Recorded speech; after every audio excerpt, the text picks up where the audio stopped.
आप सभी लोगों का फिजिक्स फैक्टर चैनल में स्वागत है। सब्सक्रिप्शन फ्री है बच्चों, तो सब्सक्राइब करें मेरे यूट्यूब चैनल को और बेल बटन दबाना बिल्कुल मत भूलना, जिससे आपको मिलेंगे फिजिक्स के सारे लेटेस्ट वीडियो सबसे पहले। हेलो दोस्तों, तो आज हमारा ये 21वां लेक्चर है इलेक्ट्रोस्टैटिक्स चैप्टर का, और इस लेक्चर में हम देखेंगे प्रीवियस ईयर नीट के प्रॉब्लम्स को। लास्ट 10 साल में जितने भी नीट में इस चैप्टर से रिलेटेड क्वेश्चन पूछे गए उसमें से 10 अच्छे प्रॉब्लम्स को हम देखेंगे। मतलब सबसे सेलेक्टेड प्रॉब्लम्स मैंने सेलेक्ट किया, 10 problems around.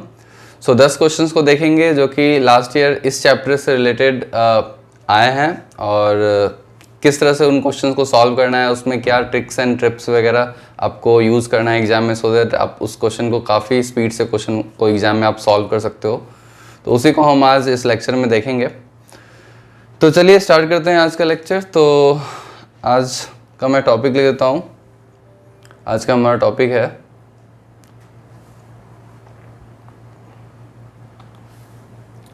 Last 10 year NEET problems. ठीक है, पिछले 10 साल में नीट में इस चैप्टर से रिलेटेड हमारा जो चैप्टर इलेक्ट्रोस्टैटिक्स 1, इलेक्ट्रोस्टैटिक्स 1 में बेसिकली हम इलेक्ट्रिक चार्जेस एंड फील्ड के बारे में पढ़ते हैं। जैसे गॉस लॉ हमने पढ़ा है, इलेक्ट्रिक फील्ड के बारे में पढ़ा है, इलेक्ट्रिक फील्ड कैलकुलेशन हमने सीखा है। तो उन्हीं पे बेस्ड ये प्रॉब्लम्स होंगे। हम आगे अगेन नीट के 10 प्रॉब्लम्स हम डिस्कस करेंगे जब हम इलेक्ट्रिक पोटेंशियल और कैपेसिटर्स पढ़ लेंगे, वो थोड़ा सा ज़्यादा इंपॉर्टेंट है।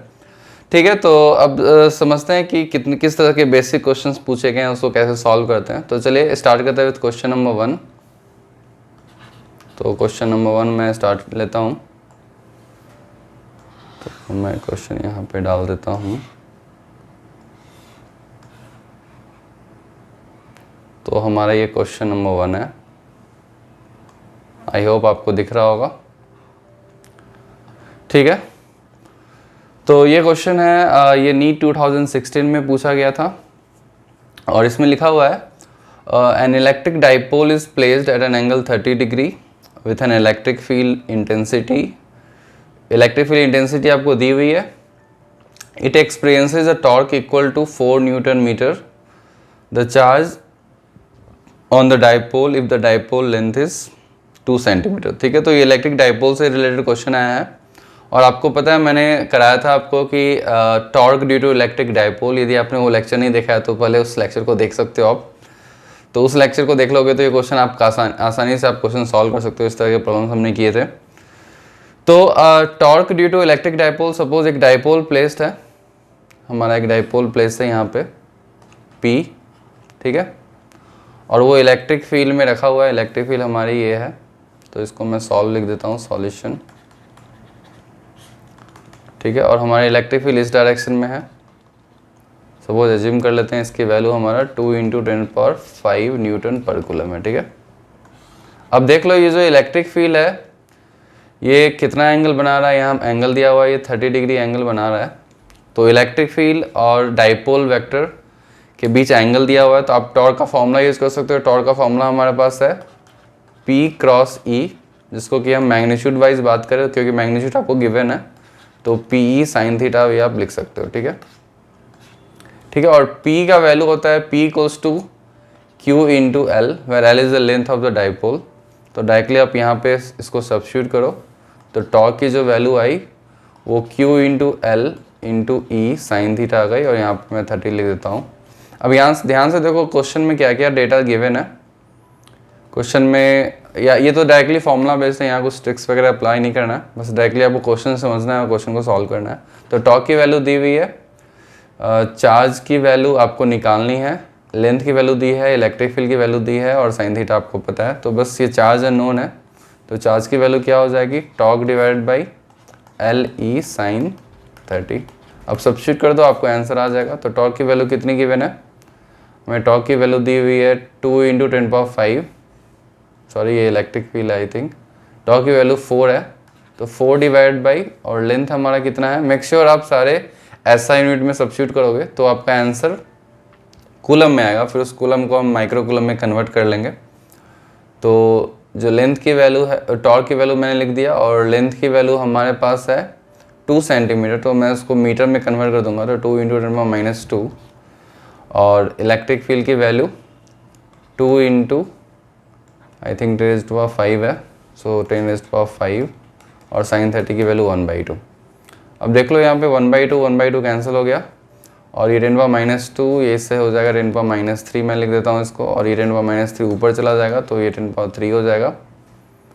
तो आपकी जो वैल्यू आ गई और ये 2 से ये कैंसिल हो जाएगा, तो 2 इंटू 10⁻³ कूलम आ गया।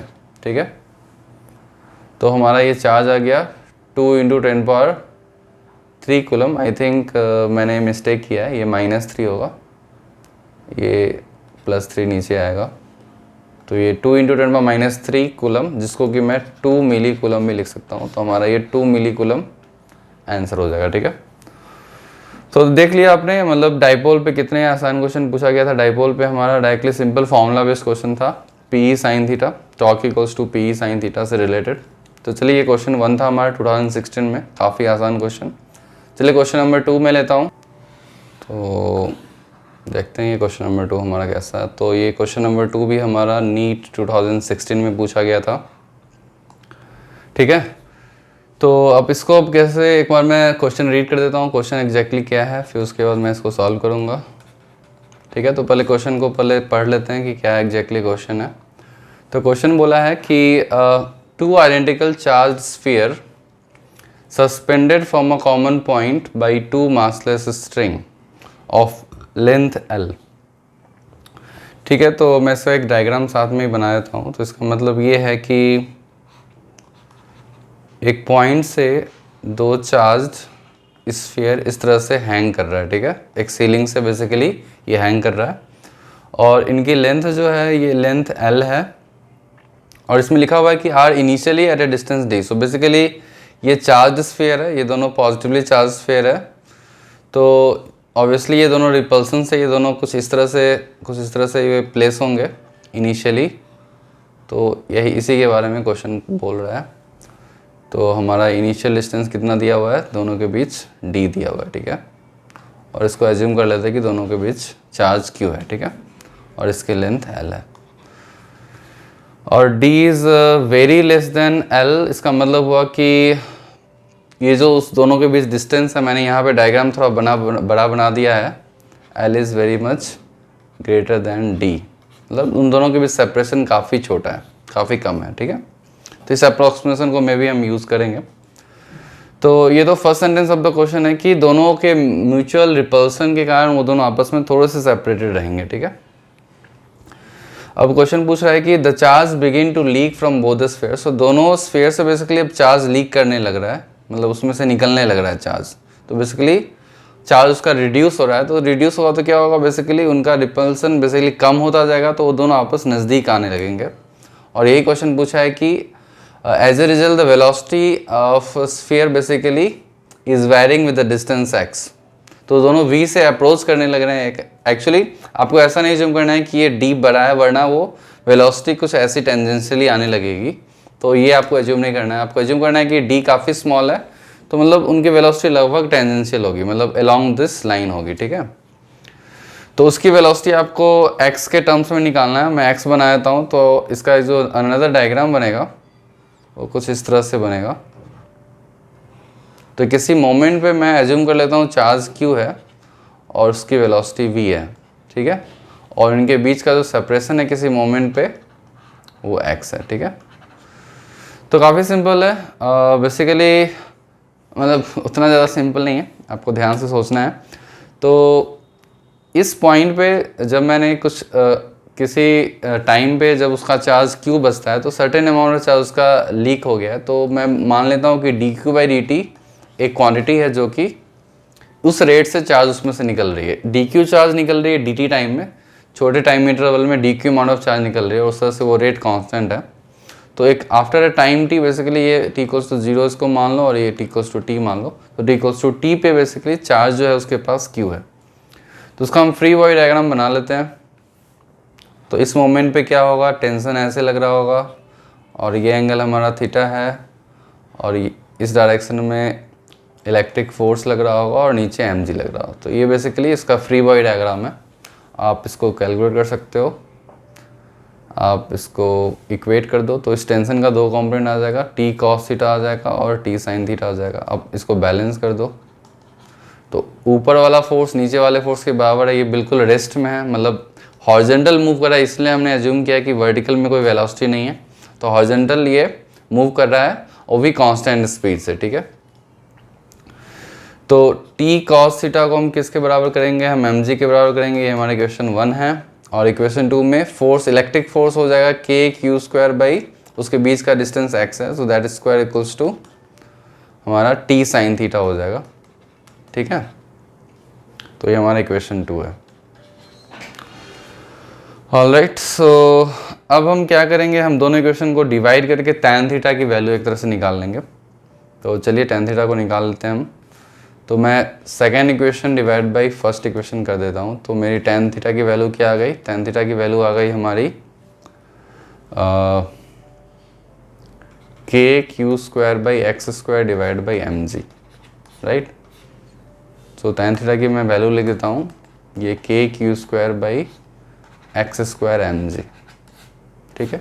अब मैंने क्यों डिवाइड किया, इसके पीछे रीज़न है कि मैं tan थीटा को अलजेब्रिक टर्म्स में लिखना चाहता हूँ, क्योंकि यहाँ q भी वेरी कर रहा है और x भी वेरी कर रहा है, तो tan थीटा को भी हम अलजेब्रिक टर्म्स में लिख देते हैं।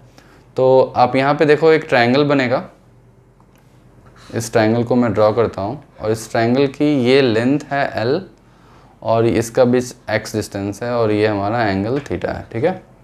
तो tan थीटा की वैल्यू क्या होगी, अब ये थीटा काफ़ी स्मॉल है तो tan थीटा की वैल्यू ऑलमोस्ट sin थीटा के बराबर होगी, तो इसको मैं sin थीटा भी लिख देता हूँ। और sin थीटा की वैल्यू यहाँ पे इस ट्रायंगल में आप देख सकते हो x/2l है, ठीक है। तो इसको मैं x/2l में लिख देता हूँ। तो इससे आपको क्या आ गया, इससे आपको q और x में एक रिलेशन आ गया।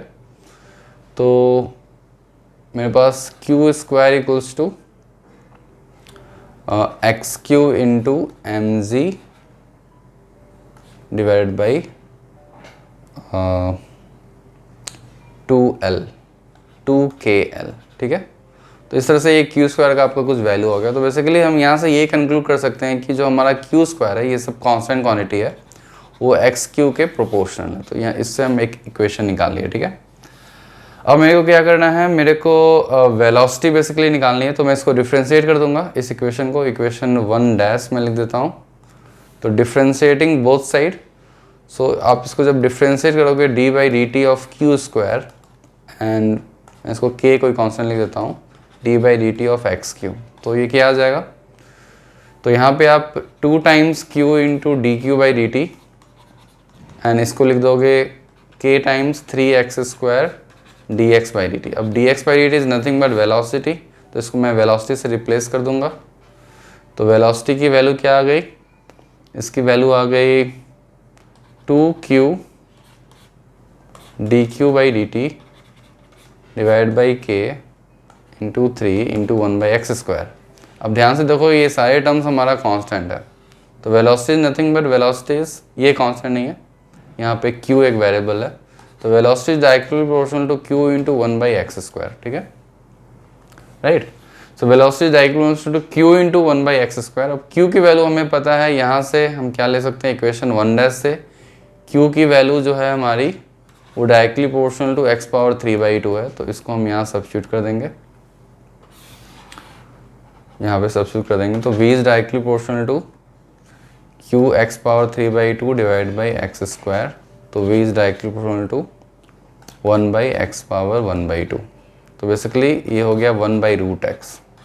तो v जो हमारा आ गया वो डायरेक्टली प्रोपोर्शनल टू 1/√x आ गया। यहाँ पे लोग मिस्टेक ये कर देते हैं कि ये q की वैल्यू वो डालना भूल जाते हैं, डायरेक्टली वो बोल देते हैं v is directly proportional to 1/x square. तो इस तरह से आप मिस्टेक इसको नहीं करना, ठीक है। तो ये मिस्टेक आपको नहीं करना, ठीक है। तो चलिए ये हमारा क्वेश्चन तो देख लेता हूँ मैं कौन सा ऑप्शन करेक्ट है हमारा। तो ऑप्शन ए हमारा इस तरह से करेक्ट हो जाता है, तो ऑप्शन ए इज़ करेक्ट, ठीक है। तो देख लो ये 2016 में थोड़ा सा ये डिफिकल्ट क्वेश्चन था, मैंने क्वेश्चन नंबर 1 हमने कराया, तो क्वेश्चन नंबर 1 थोड़ा इजी था, तो क्वेश्चन नंबर 2 थोड़ा सा डिफिकल्ट था।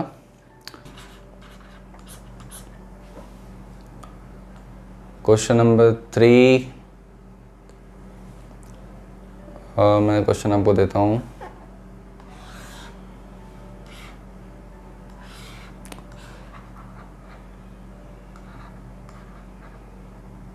तो लुक्स लाइक ये थोड़ा सा आसान क्वेश्चन है, ये नीट 2015 में पूछा गया था ये क्वेश्चन नंबर 3।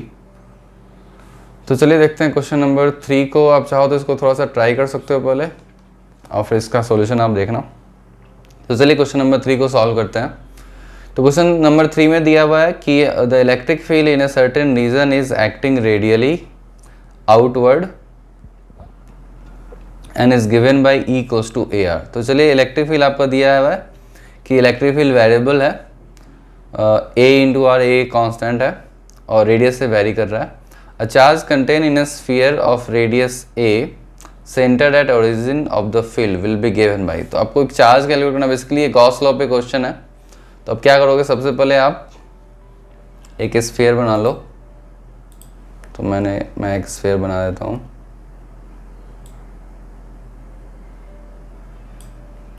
ठीक है, तो मैंने ये स्फीयर बना लिया। अब इसमें क्या है कि आपको स्फीयर का ये सेंटर है सपोज,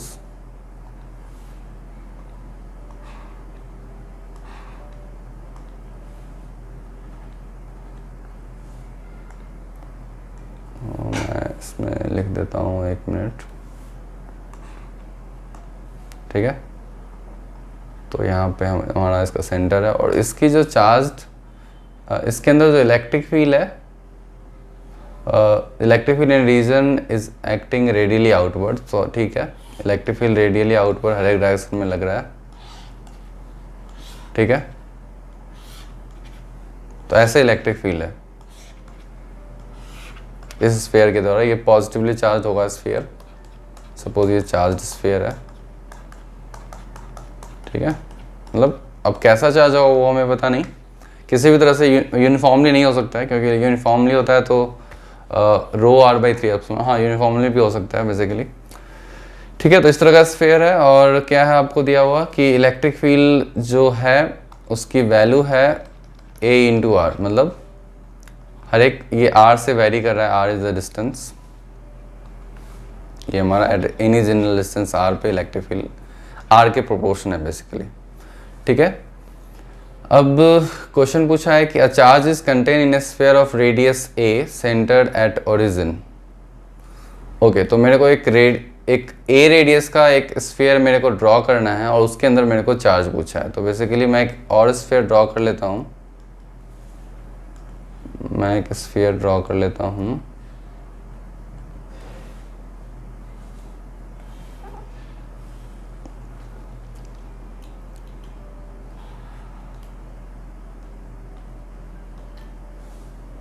ठीक है, तो मैंने स्फीयर ड्रॉ कर लिया और इसकी रेडियस A है। ठीक है, तो इसके अंदर बेसिकली कितना चार्ज है वो आपको निकालना है। ठीक है, इसके अंदर कितना अमाउंट ऑफ चार्ज है, तो बेसिकली आप गॉस लॉ से निकाल सकते हो। गॉस लॉ का क्या फॉर्मूला है, गॉस लॉ का फॉर्मूला है, तो आपको ये चार्ज की वैल्यू निकालनी है, ये आपको बेसिकली Q की वैल्यू निकालनी है। तो आप गॉस लॉ का यहाँ फॉर्मूला यूज़ कर दोगे, तो electric field into surface area total flux equals to DA, ये हमारा फॉर्मूला है, equals to charge enclosed divide by epsilon. तो ये चार्ज इनक्लोज की वैल्यू आपको निकालनी है। तो फ्लक्स हम कैलकुलेट कर लेंगे। Flux electric field in stand पे क्या होगा, E इंटू A होगा और एरिया इस पूरे सरफेस एरिया इसका हो जाएगा 4 पाई A²। तो ये हमारा electric field into surface area दे देगा total flux, and total flux equals to Q enclosed divide by epsilon. ठीक है, तो Q इनक्लोज यहाँ से आप निकाल सकते हो। Q इनक्लोज क्या हो जाएगा, E A³ 4 पाई एप्सिलॉन। तो ये इस तरह से हमारा आंसर आ जाएगा। तो आई थिंक ये आंसर दिया होगा।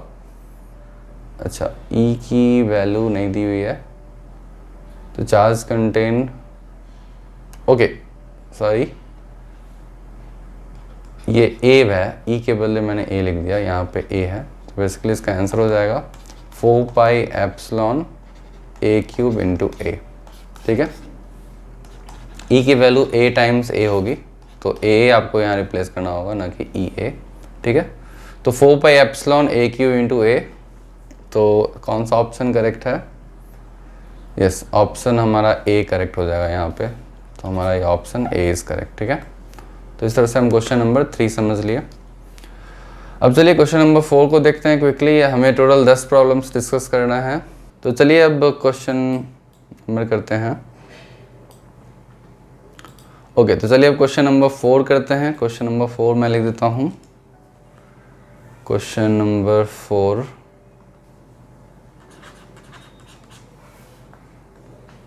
ठीक है, तो मैं क्वेश्चन नंबर 4 इंपोर्ट कर लेता हूँ।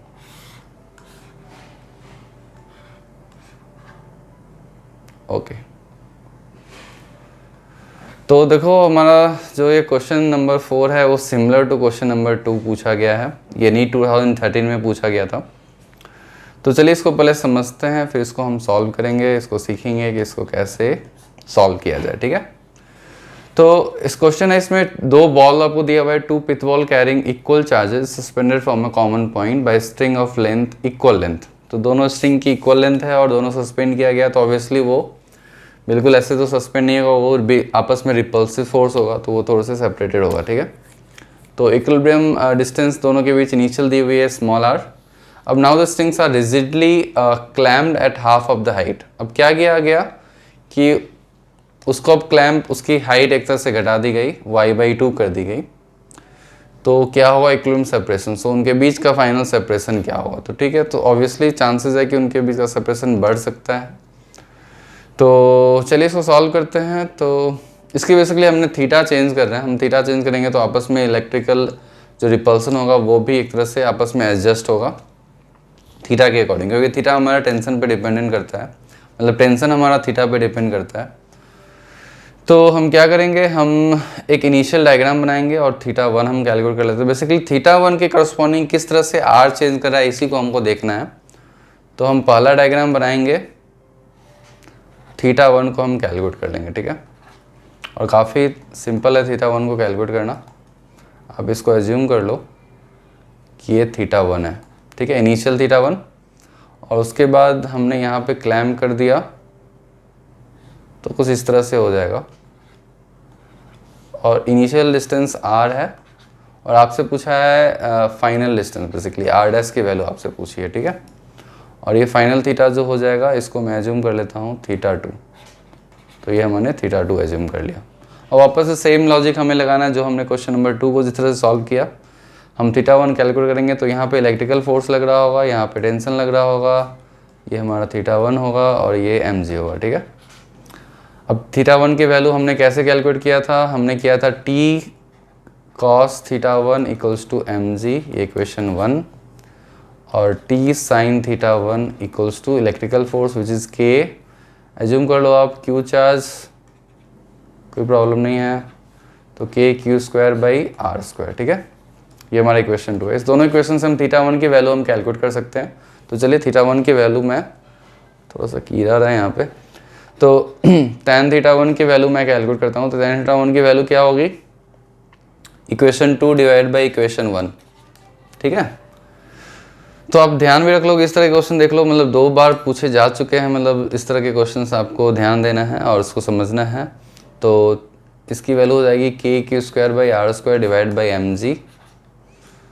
तो अब ध्यान से देखोगे तो ये k q²/mg इंटू 1/r²। तो जो tan थीटा है वो प्रोपोर्शनल टू है 1/r² के। ठीक है, तो इसी तरह हम सेम तरीके से tan थीटा 2 भी लिख सकते हैं। tan थीटा 2 हम क्या ले सकते हैं, बाई सिमेट्री k q²/mg। आपको पूरे तरह थीटा 2 भी यहाँ पे अब डायग्राम बना के आपको सॉल्व करने की ज़रूरत नहीं है, आप डायरेक्टली सिमेट्री से लिख सकते हो 1/r²। ठीक है, तो tan थीटा 1 और tan थीटा 2 आ गया हमारा। अब थीटा 1 थीटा 2 हम ज्योमेट्रिकली भी कैलकुलेट कर सकते हैं ट्रायंगल बना के। तो उस ट्रायंगल को बनाते हैं हम, तो ये हमारा ये थीटा 1 है और एक ट्रायंगल में बनाया, इसको थोड़ा ऐसा बना देता हूँ क्योंकि ये घट गया था। तो ये थीटा 2 है। अब यहाँ पे ये हमारा ये y/2 है और हमारा ये y है, और ये हमारा इसके बीच, इसको हम r'/2 बोल देते हैं, सॉरी ये r/2 हो जाएगा। अब यहाँ पे ट्रिक यही है कि आपको वापस थीटा टू उस तरह से आपको फ्री बॉडी डायग्राम बना के सॉल्व करने की ज़रूरत नहीं है, हमने बाई सिमेट्री से दोनों को लिख लिया है। ठीक है, अब आप चाहो तो डिवाइड कर सकते हो tan थीटा 1 tan थीटा 2 को, और यहाँ पे tan थीटा 1 tan थीटा 2 को अगेन आप निकाल सकते हो। tan थीटा 1 की वैल्यू यहाँ पे क्या हो जाएगी r/2y। ठीक है, और यहाँ पे tan थीटा 2 की वैल्यू क्या हो जाएगी r'/, यहाँ पे ध्यान से देखो, यहाँ r'/y होगी। ठीक है, तो ये हमारा tan थीटा 1 tan थीटा 2 की अलग वैल्यू आ गई, और यहाँ पे एक दूसरी वैल्यू है, तो इसको भी हम डिवाइड कर देते हैं। तो tan थीटा 1/tan थीटा 2, इसकी वैल्यू क्या हो जाएगी r/2y डिवाइड बाई r'/y। तो एक तरह से y कैंसिल हो गया, तो r/2r' आ गया वैल्यू। तो ये हमारा इक्वेशन, एक तरह से थर्ड में इक्वेशन लिख देता हूँ, इक्वेशन 3, और इसको भी मैं डिवाइड करता हूँ। इक्वेशन 1 और 2 को आप डिवाइड करोगे तो by dividing equation 1 and 2 tan theta 1/tan theta की वैल्यू आ गई। अब ध्यान से देखोगे तो 1/r²/1/r'², 1/r²/1/r'², बेसिकली r'²/r²। तो हमारा इक्वेशन 4 आ गया। दोनों को इक्वेट कर देते हैं, तो r'²/r² इक्वल्स टू r/2r', तो आपका आ गया 2 times r'³ equals to r³। तो r'³ की वैल्यू 1/2r³ आ गया। तो r' की वैल्यू क्या आ गई r³√2। ठीक है, तो इस तरह से ये भी थोड़ा सा, मतलब आप मान सकते हो कि थोड़ा सा डिफिकल्ट है, इसमें टाइम लग सकता है, मे बी इसमें 5 मिनट्स लग सकता है आपका, 4 to 5 मिनट्स, बिकॉज थोड़ा सा कैलकुलेशन इन्वॉल्व है यहाँ। तो r' की वैल्यू r/√2 आ गया। तो हमारा कौन सा ऑप्शन करेक्ट है, हमारा ऑप्शन डी इज करेक्ट। ठीक है, तो इस तरह से क्वेश्चन, मतलब इसमें आपको बिल्कुल पता है कि इसको इक्वेट करना है और फिर किस तरह से आपको थीटा को रिलेट करना है। तो इस तरह से आप क्वेश्चन नंबर 4 को सॉल्व कर सकते हो। ठीक है, तो हमारा ये क्वेश्चन नंबर 4 था। अब हम चलिए क्वेश्चन नंबर 5 को देखते हैं। हमारा क्वेश्चन नंबर 5, टोटल मैं आपको 10 क्वेश्चन कराऊंगा इस लेक्चर में, ताकि आप इलेक्ट्रोस्टैटिक्स से रिलेटेड सारे टाइप के क्वेश्चन आप समझ जाओगे एक तरह से कि किस तरह से क्वेश्चंस आते हैं, उससे रिलेटेड उस तरह के क्वेश्चन पे आप ज़्यादा फोकस कर सकते हो प्रैक्टिस करते समय। ठीक है, तो चलिए क्वेश्चन नंबर 5 में आपको देता हूँ। क्वेश्चन नंबर 5 हमारा 2007 में पूछा गया था, नीट 2007।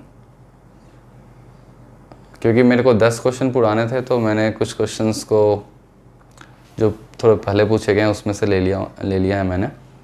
ओके, तो चलिए क्वेश्चन नंबर 5 को सॉल्व करते हैं। पहले समझते हैं क्वेश्चन नंबर 5 क्या है। ठीक है,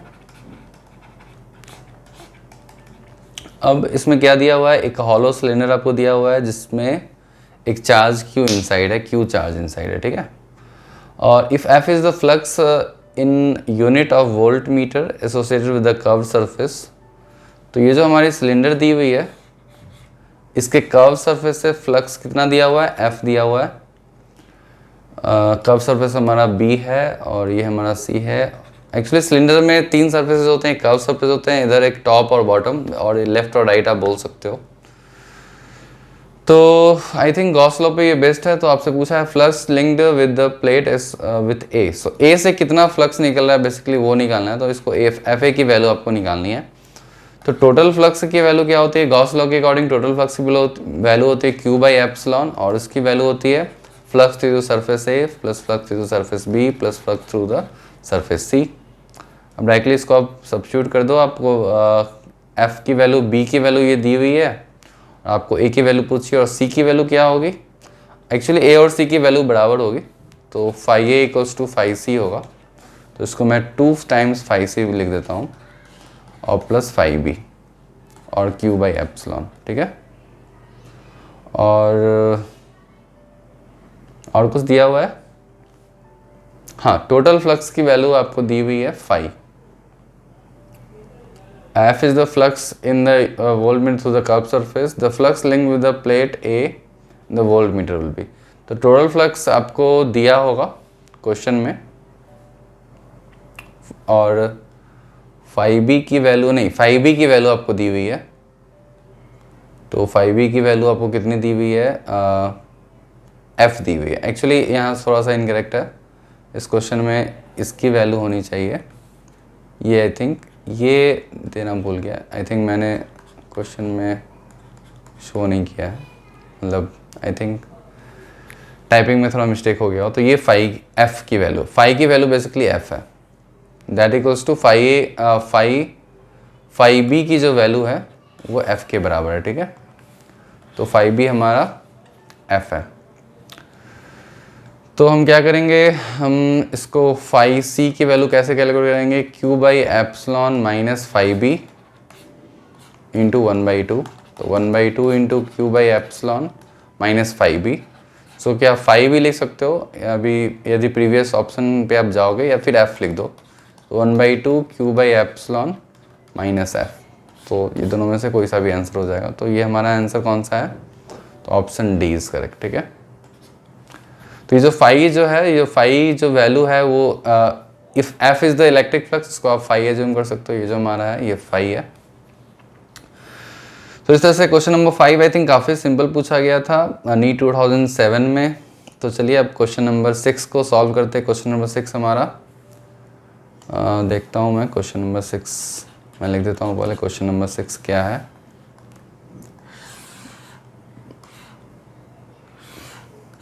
किसी किसी साल मतलब थोड़े से टफ क्वेश्चंस आ सकते हैं, आ जाते हैं, वो आपके लक पे ऊपर डिपेंड करता है, ठीक है। मेरे को तो बस मतलब आपको मतलब थॉरो करना है, मतलब ओवरऑल आपको सारे टॉपिक्स को अच्छे से आपको ध्यान रखना है, उसके हर तरह के क्वेश्चंस आपको सॉल्व करने हैं, ठीक है। तो आप कंफर्टेबल रहोगे, किसी तरह के प्रॉब्लम्स में आप फंसोगे नहीं। तो ठीक है, क्वेश्चन नंबर 6 को हम देखते हैं। क्वेश्चन नंबर 6 हमारा क्या है, मैं क्वेश्चन नंबर 6 पढ़ देता हूँ। What is the flux through a cube of side A if a point charge Q is at one of the corner. Okay, काफ़ी कॉमन क्वेश्चन है, एनसीईआरटी में आपको दिखा होगा। तो सबसे पहले मैं क्यूब बना देता हूँ,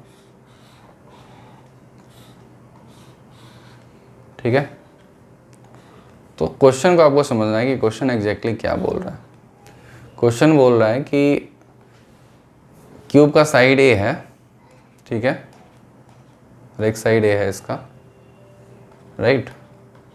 और आपने क्या प्लेस किया, आपने एक चार्ज प्लेस किया एक कॉर्नर पे, यहाँ पे आपने एक चार्ज प्लेस कर दिया। अब मैं चार्ज को थोड़ा सा बड़ा बना देता हूँ, या आपने क्यूब प्लेस कर दिया, ठीक है। तो अब इस चार्ज से फ्लक्स कितना होगा पूरे क्यूब से, मतलब बेसिकली इलेक्ट्रिक लाइंस ऐसे निकल रही होगी हर एक डायरेक्शन में, राइट। तो कितना फ्लक्स होगा, यदि सेंटर में प्लेस किया रहता चार्ज के, तो क्या होता, फ्लक्स क्यू बाई एप्सिलॉन होता। अब ये कॉर्नर पे है, तो कॉर्नर में मतलब ये जो चार्ज है उसका कुछ पोर्शन ही इस क्यूब के अंदर होगा, पूरा पोर्शन नहीं होगा। अब कितना पोर्शन होगा, तो उसको समझने के लिए मैं क्या करता हूँ, एक इसका ट्रिक है सॉल्व करने का। आप इस तरह के क्यूब्स आप बना सकते हो। एक मैंने क्यूब यहाँ बनाया, एक सामने बनाया, और कि यहाँ बनाया, ठीक है।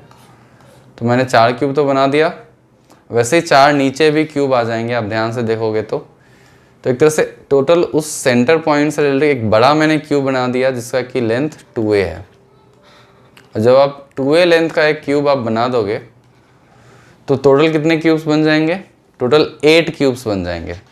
अब इस 8 क्यूब से आप डिवाइड कर दो, हर एक क्यूब से बेसिकली कितने फ्लक्स जा रहे हैं, तो हर एक क्यूब से आप डिवाइड करो तो बेसिकली डायरेक्टली ओरली आप आंसर इसका दे सकते हो, Q by 8 epsilon is the answer. 1/8 आप कर सकते हो। तो हर एक क्यूब से कितना जा रहा होगा flux, field lines basically flux Q by 8 epsilon. तो इसका आंसर हो गया क्यू बाई 8 एप्सिलॉन, ठीक है। तो ये था हमारा क्वेश्चन नंबर 6।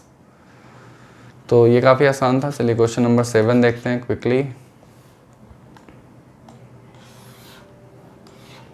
अब मैं देख रहा हूँ क्वेश्चन थोड़े से आसान हैं, तो हमारा ये क्वेश्चन नंबर 7 है। चलिए क्वेश्चन नंबर 7 को पहले समझते हैं, फिर उसका सॉल्यूशन डिस्कस करेंगे। आप चाहो तो इन सारे क्वेश्चंस को पहले आप ट्राई कर लो स्क्रीन पॉज करके। तो ये नीट 2011 में ये पूछा गया था।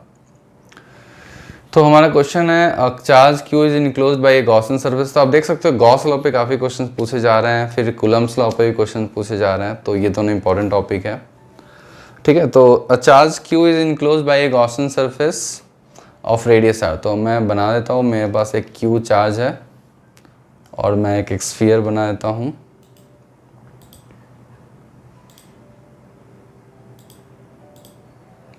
तो मैं एक स्फीयर बना दिया मैंने, ठीक है।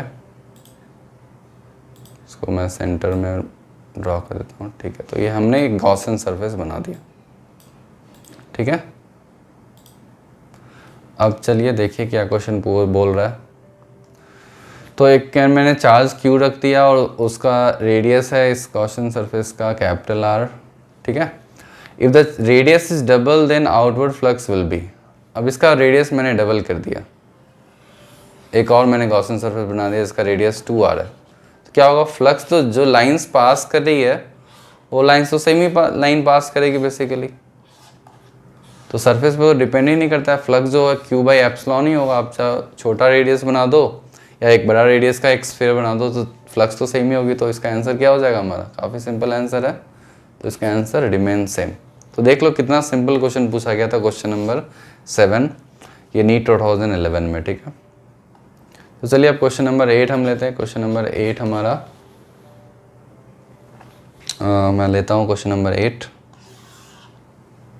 क्विकली इसको सॉल्व करते हैं, ठीक है। तो चलिए क्वेश्चन नंबर 8 को पहले पढ़ते हैं हम और फिर समझने की कोशिश करते हैं।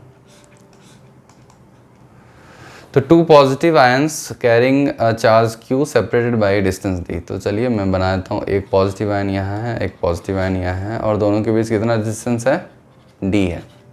इसको चलो मैं Q बना देता हूँ और Q बना देता हूँ, ठीक है। तो ये हमारा first sentence of the question. इस तरह से आपको क्वेश्चन पढ़ना है बिल्कुल, और उसके पढ़ने के बाद आपको बेसिकली डायग्राम ड्रॉ कर देना है, ठीक है।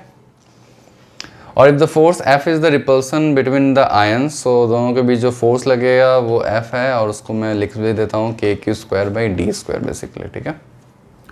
Then the number of electrons missing from each ion. अब मैंने बताया था कि क्वांटाइजेशन ऑफ चार्ज की यदि पॉजिटिव चार्ज है तो उसमें certain number of electrons remove किए गए होंगे। तो वही आपसे पूछा है कि कितने इलेक्ट्रॉन्स मिसिंग है। तो बेसिकली आप चार्ज निकाल लो, चार्ज की वैल्यू क्या हो जाएगी, Q की वैल्यू हो जाएगी FD²/K रूट ऑफ दिस।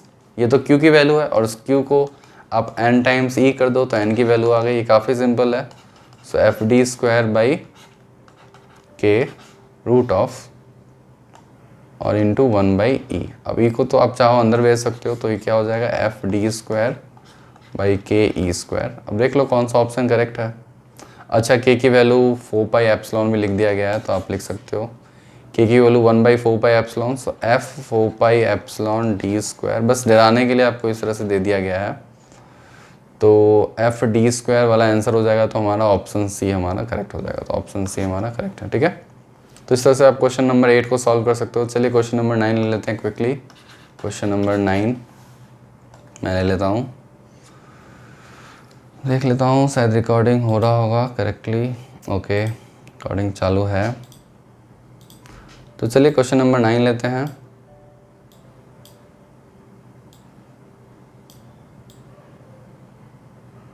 ये क्वेश्चन नंबर 9 2010 में पूछा गया था, नीट 2010।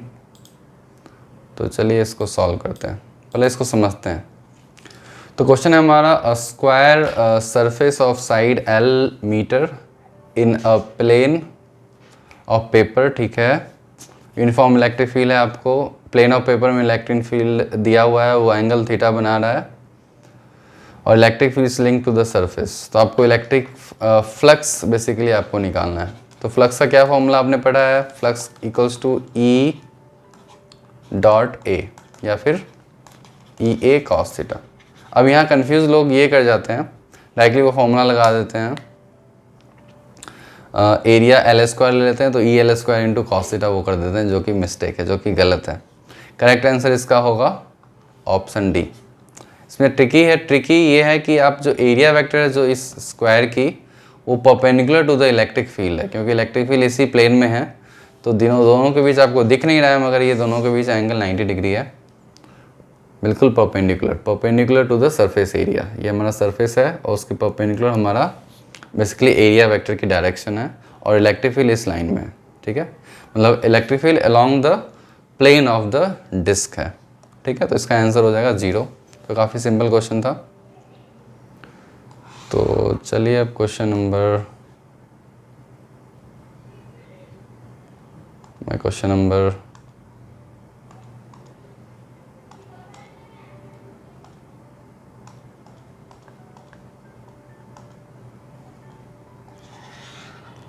लास्ट क्वेश्चन ले लेता हूँ, क्वेश्चन नंबर 10। थोड़ा सा लंबा हो गया ये लेक्चर, चलिए क्वेश्चन नंबर 10 क्विकली सॉल्व करते हैं, फिर फिनिश करते हैं इसको। राइट, तो हमारा ये क्वेश्चन नंबर 10 है। अब इस 10 को पहले समझते हैं, फिर इसको सॉल्व करेंगे। ठीक है, ये नीट 2010 में पूछा गया था। तो उसमें क्वेश्चन दिया हुआ है कि electric field at a distance 3r from the centre of a charge conducting spherical shell. ठीक है, स्फेरिकल शेल है बेसिकली। वैसे कंडक्टर आपने मतलब नेक्स्ट चैप्टर में आपको पढ़ना है, मगर थोड़ा बहुत आइडिया होगा। जो कि नॉन कंडक्टिंग शेल है और स्फेरिकल शेल है, दोनों में कोई डिफरेंस नहीं होता है, क्योंकि यदि हॉलो पार्ट है तो कोई डिफरेंस नहीं होता, यदि सॉलिड है तो डिफरेंस होता है। तो यहाँ नॉन कंडक्टिंग शेल दिया हुआ है, तो मैं इसका डायग्राम बना देता हूँ।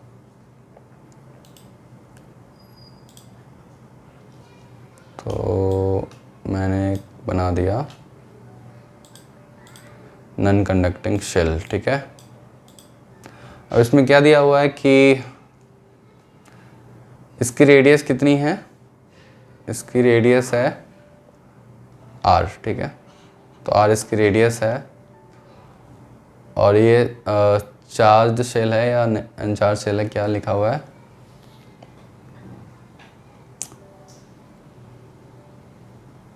ओके चार्ज शेल है। आप चार्ज एज्यूम कर लो। क्यों मैंने चार्ज एज्यूम किया, क्योंकि इलेक्ट्रिक फील्ड की वैल्यू एक फाइनाइट वैल्यू दी हुई है आपको, तो आप इसको चार्ज शेल एज्यूम कर लो। और इलेक्ट्रिक फील्ड की वैल्यू एट 3r/2 पे कितनी है, E है। ठीक है, तो आपने पढ़ा था electric field due to charge shell inside point पे यदि आप गॉस लॉ लगाते हो तो कोई भी चार्ज प्रेजेंट नहीं है अंदर स्फेरिकल शेल। कंडक्टर की प्रॉपर्टी होती है कि चार्ज उसके आउटर सरफेस पे ही प्रेजेंट होती है, अंदर कोई भी चार्ज प्रेजेंट नहीं होती है। तो आप गॉस लॉ लगाओगे तो E इंटू सरफेस एरिया, यदि ये r/2 है ना, तो E into 4/r/2 whole square. तो ये हो गया flux through inside surface, and that equals to charge by epsilon. Charge हमारा 0 है, तो इलेक्ट्रिक फील्ड अंदर जो आ गया वो 0 आ गया। आपने ऑलरेडी ये फॉर्मूला देखा था, electric field due to a hollow charge sphere. तो इलेक्ट्रिक फील्ड की ये वैल्यू आई थी 0 for r is less than r, and kq/r² for r is greater than equals to r। तो एग्जैक्टली ये फॉर्मूला ही हमने लगाया है इलेक्ट्रिक फील्ड। ये गॉस लॉ के एप्लीकेशन में मैंने ये बताया था। तो इस तरह से आप क्वेश्चन नंबर 10 को सॉल्व कर सकते हो। ठीक है, तो ये था हमारा नीट के 10 प्रॉब्लम्स, जो लास्ट प्रीवियस ईयर में 10 प्रॉब्लम जो मतलब मैंने सेलेक्ट किया था, जो लास्ट 10 ईयर्स में राउंड पूछे गए थे। तो उनका ये प्रैक्टिस है। आप इस सारे क्वेश्चंस को आप देखो और इसको समझने की कोशिश करो, इसे सीखने की कोशिश करो, और फिर और भी ज़्यादा क्वेश्चंस आप प्रैक्टिस कर सकते हो। तो ठीक है, तो चलिए that's all for today's class. मिलते हैं नेक्स्ट क्लास में। ठीक है।